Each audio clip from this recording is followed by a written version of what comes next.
നമസ്കാരം. Sreenarayana Guru open university first semester BA political science ക്ലാസ്സുകളിലേക്ക് എല്ലാ പ്രിയ വിദ്യാർത്ഥികൾക്കും സ്വാഗതം. നമ്മൾ ഇന്ന് BA പൊളിറ്റിക്കൽ സയൻസിലെ ഫണ്ടമെന്റൽസ് ഓഫ് പൊളിറ്റിക്കൽ സയൻസ് എന്ന പേപ്പറിലെ ഫസ്റ്റ് ബ്ലോക്കിലെ ഫസ്റ്റ് യൂണിറ്റ് ആണ് ഡിസ്കസ് ചെയ്യുന്നത്. ഈ unit meaning, nature and scope of political science എന്നാണ് ഈ ഒരു യൂണിറ്റിന്റെ പേര്. അപ്പൊ ഇവിടെ നമ്മൾ പഠിക്കുന്നത് പൊളിറ്റിക്കൽ സയൻസിന്റെ ഏറ്റവും ബേസിക് ആയിട്ടുള്ള കാര്യങ്ങളാണ് ഈ ഒരു യൂണിറ്റിൽ വരുന്നത്. നമുക്ക് നോക്കാം.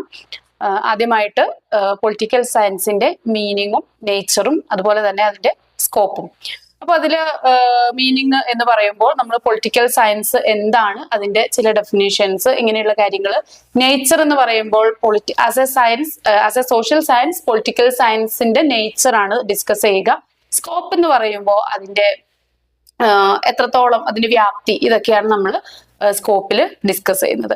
ഇപ്പോൾ രാഷ്ട്രീയ ശാസ്ത്രം അല്ലെങ്കിൽ രാഷ്ട്രതന്ത്രം അഥവാ പൊളിറ്റിക്കൽ സയൻസ് എന്ന് പറയുന്നത് സമൂഹത്തില് അധികാരത്തിന്റെ വിന്യാസം, അതുപോലെ ഭരണ സംവിധാനങ്ങള്, പോളിസി മേക്കിംഗ്, നയരൂപീകരണം, നിയമ നിർമ്മാണം, സർക്കാർ സംവിധാനങ്ങള്, ഇതിനെക്കുറിച്ചൊക്കെയുള്ള സമഗ്രമായിട്ടുള്ള പഠനമാണ് പൊളിറ്റിക്കൽ സയൻസ് എന്ന് പറയുന്നത്.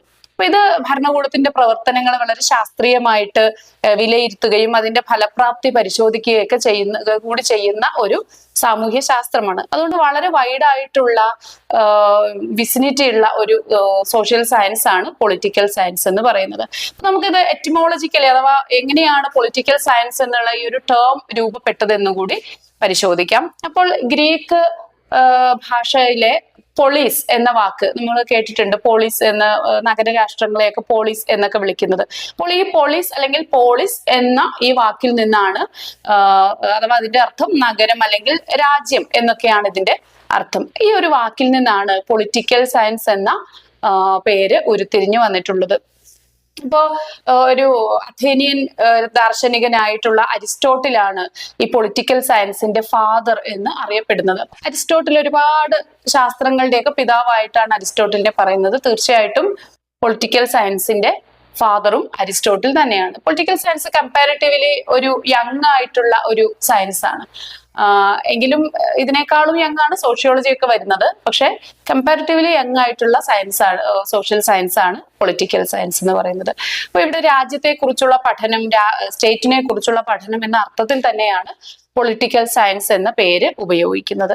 ഇനി നമുക്ക് ഇതിന്റെ നേച്ചർ ഓഫ് പൊളിറ്റിക്കൽ സയൻസ് ഒന്ന് ചെക്ക് ചെയ്യാം. ഒന്നാമത്തേത്, ഇത് രാഷ്ട്രത്തെ സംബന്ധിക്കുന്ന ഒരു ശാസ്ത്രീയ പഠനമാണ് പൊളിറ്റിക്കൽ സയൻസ് എന്ന് പറയുന്നത്. അതാണ് ഇതിന്റെ ഫസ്റ്റ് നേച്ചർ. അപ്പോൾ അത് രാഷ്ട്ര സംവിധാനങ്ങളെ, അതിന്റെ വിവിധ എലമെന്റ്സ്, ഇതിനെക്കുറിച്ചൊക്കെ ഇതിൽ വിശദമായിട്ട് പഠിക്കുന്നുണ്ട്. അതൊരു സാമൂഹിക ശാസ്ത്രമാണ്. രണ്ടാമത്തെ നേച്ചർ എന്ന് പറയുന്നത് ഇത് സമകാലിക സാമൂഹിക സാഹചര്യങ്ങളെ കുറിച്ചൊക്കെ വിശകലനം ചെയ്യുന്ന ഒരു സയൻസ് ആണ് പൊളിറ്റിക്കൽ സയൻസ് എന്ന് പറയുന്നത്. ഇനി മൂല്യനിർണയപരമായിട്ടുള്ള ശാസ്ത്രം, അതായത് ഒരു ഇവാലുവേഷൻ ടൂൾ ആയിട്ട് പൊളിറ്റിക്കൽ സയൻസിനെ യൂസ് ചെയ്യാറുണ്ട്. അതായത് അധികാരത്തിന്റെ ഉപയോഗം, അത് നീതിപൂർവമാണോ, ഇതിന്റെ വിനിയോഗം എന്ന കാര്യങ്ങളെ കുറിച്ചൊക്കെ ഇവിടെ പഠനം നടത്തുന്നുണ്ട്. ഇത് എത്രത്തോളം ഇതിന്റെ ഫലപ്രാപ്തി എത്തിയെന്ന് അറിയാനുള്ള ചില സ്പെസിഫിക് ടൂൾസും പൊളിറ്റിക്കൽ സയൻസിൽ യൂസ് ചെയ്യുന്നുണ്ട്. അങ്ങനെയുള്ള ഒരു ടൂളാണ് നമ്മൾ ഇലക്ഷൻ സമയത്തൊക്കെ യൂസ് ചെയ്യുന്ന എക്സിറ്റ് പോൾ സിസ്റ്റം. ഇതൊക്കെ ഇതിന്റെ ഭാഗമായിട്ട് വരുന്നതാണ്.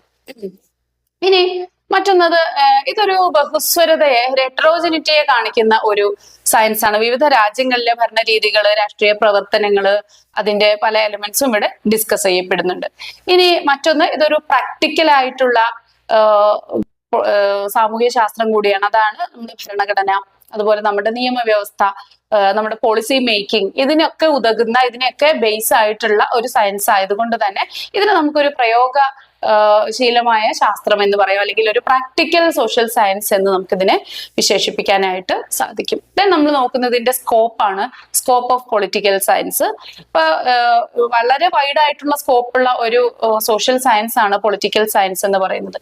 ഇതിന്റെ ഒന്നാമത്തെ സ്കോപ്പ് എന്ന് പറയുന്നത് it's deals with our nation, അല്ലെങ്കിൽ സ്റ്റേറ്റുമായിട്ട് ബന്ധപ്പെട്ട കാര്യങ്ങളെ കുറിച്ചാണ് ഇത് ഡീൽ ചെയ്യുന്നത്. അതുകൊണ്ട് തന്നെ ഇതിന്റെ ആദ്യത്തെ സ്കോപ്പ് എന്ന് പറയുന്നത് രാഷ്ട്രം അല്ലെങ്കിൽ ഭരണകൂടം എന്നത് തന്നെയാണ്. അപ്പൊ നമുക്കറിയാം, ഭരണഘടനയിലെ വ്യവസ്ഥകള്, അതുപോലെ ഭരണകൂട സംബന്ധമായിട്ടുള്ള കാര്യങ്ങളെല്ലാം തന്നെ പൊളിറ്റിക്കൽ സയൻസിന്റെ പരിധിയിൽ വരുന്നതാണ്. So it has A wide scope.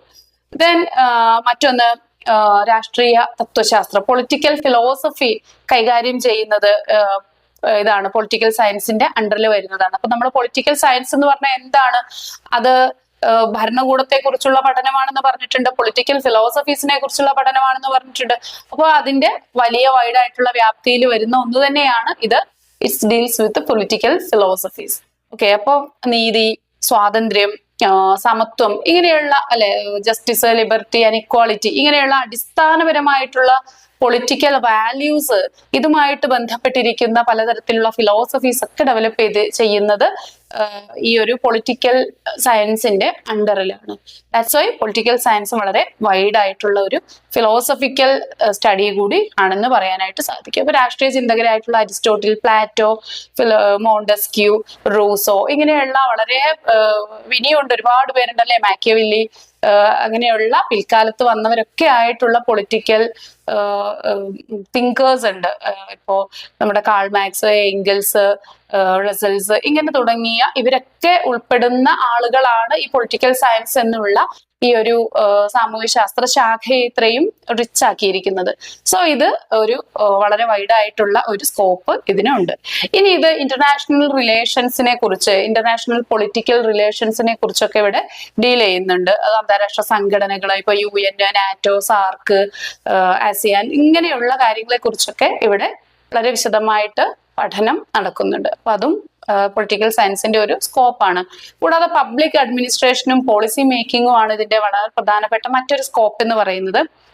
പൊതുഭരണം, അതോടൊപ്പം തന്നെ നയരൂപീകരണം, എങ്ങനെയാണ് ഒരു സ്റ്റേറ്റ് പ്രവർത്തിക്കേണ്ടത് എന്നത്, അതുപോലെ തന്നെ ഒരു ഭരണകൂടത്തിന്റെ കർത്തവ്യങ്ങൾ, ഭരണകൂടം എങ്ങനെയാണ് ആക്ട് ചെയ്യുന്നത്, വർക്ക് ചെയ്യുന്നത്, കാര്യങ്ങളെല്ലാം തന്നെ വരുന്നത് പൊളിറ്റിക്കൽ സയൻസിലാണ്.